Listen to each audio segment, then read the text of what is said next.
And I know you just want to be left alone. Snip, I just want to go to work today, get a few news clips, see what's going on. Thanks for your videos. But that's it. No. Today, you're getting a fourth one shoved down your throat. Remember the first video I did about the housing and the massive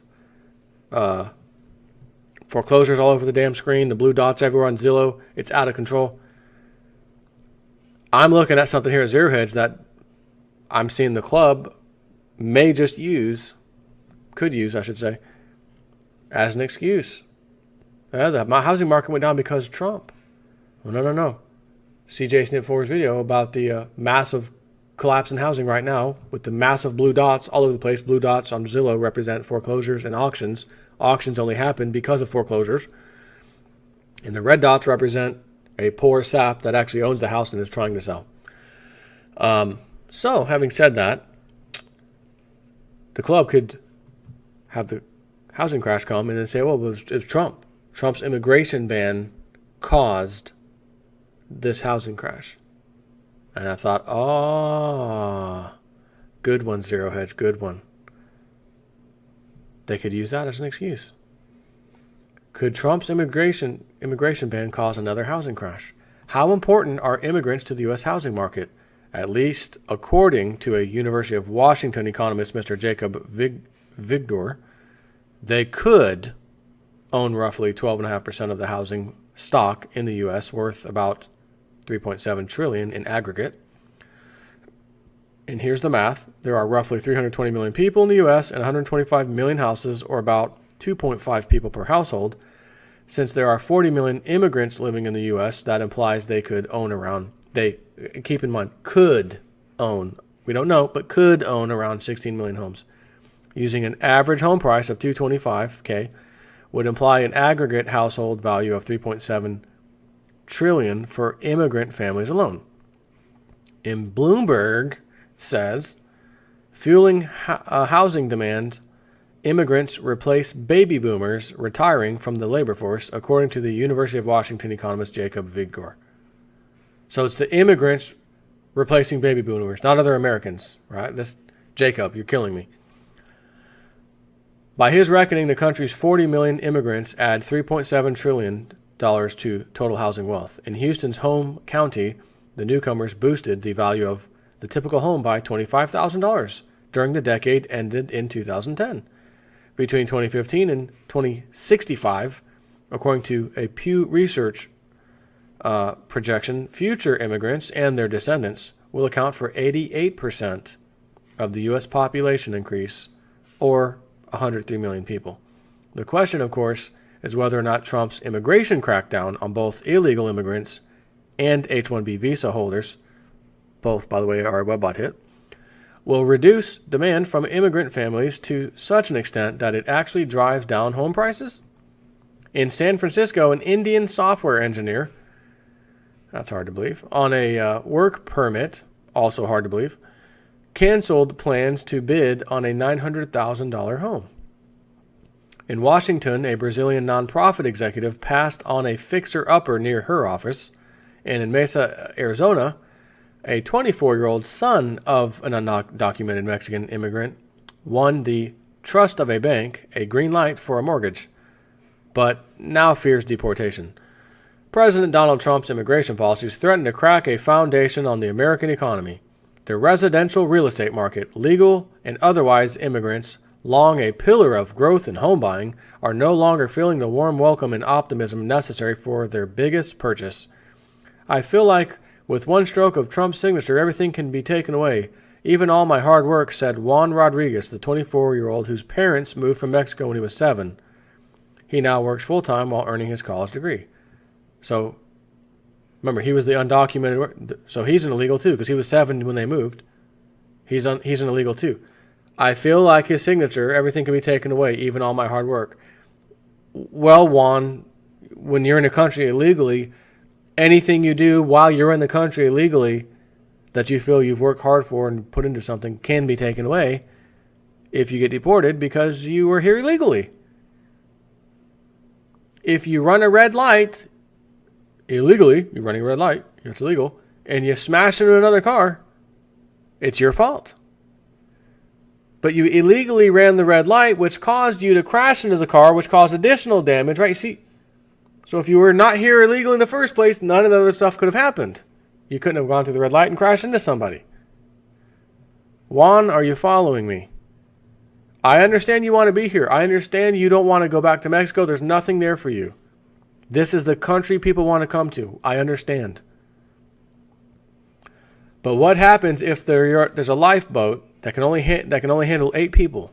Maximum capacity, 8 people. And 15 people are desperately trying to get into that lifeboat. It's not too bad when the 9th guy gets in there. It's just one extra we can squeeze and we can sit on someone's lap. But the rest of them come in. Not only are they sitting on other people's lap, making them uncomfortable, they stink. Multiculturalism, different views, different, we don't wear deodorant, whatever. We don't wipe our butt with toilet paper. We wipe our butt with toilet paper, but then we throw it in the trash can. We don't flush it down the toilet. Excuse me? Yeah, anyways. That's a lot of South American people for some reason. But when 15 get in the boat, it capsizes. Now everyone's in trouble. Now everyone's affected. The boat's gone, and now you're all dead. That analogy is, it's fine and dandy when a few slip through the cracks, and they're pitching in, they're working, they're helping, paying taxes even. But when a whole bunch of people come in, and it's too much, then what? Do we say, who cares? Just everyone come on in, everything's fine. You can only handle so many people. And I'm not talking about land mass. We could handle a lot of people here via land mass. We got to host a whole lot more people in this country. It's not about land mass. It's about money. How much does it cost? They're not paying taxes. They're working under the table. They're sucking up all of the health care.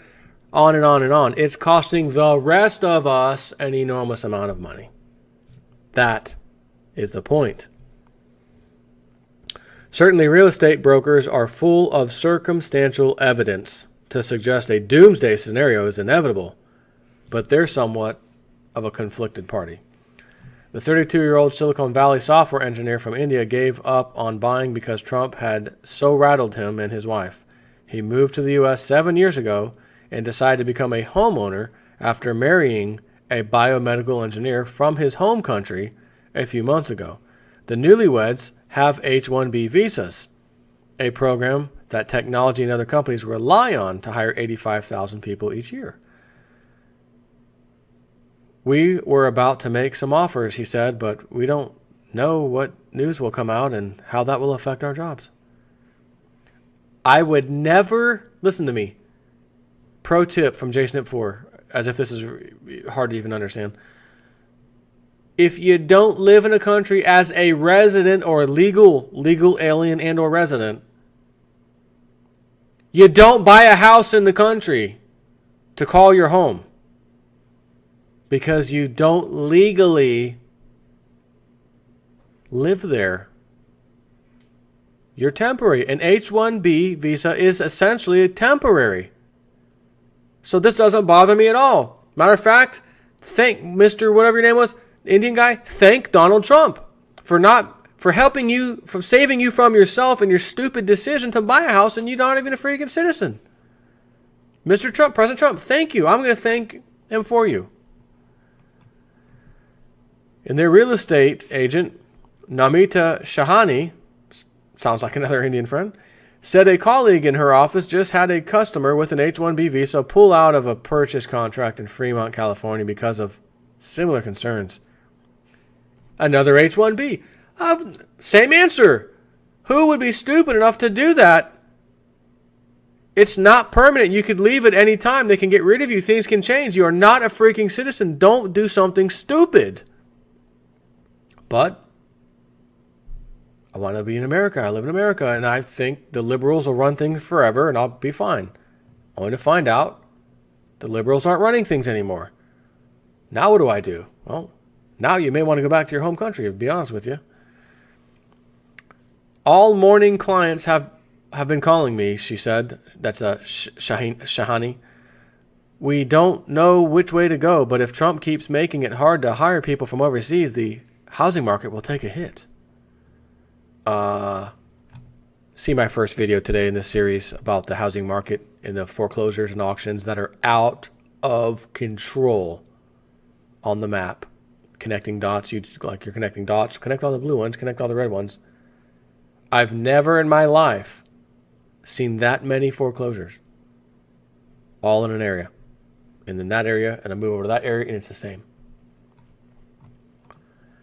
The immigrant housing market is often underappreciated, in part because undocumented workers in the companies that cater to them sometimes like to fly below the radar. That said, according to the Migration Policy Institute, oh, thank God, it's not another association.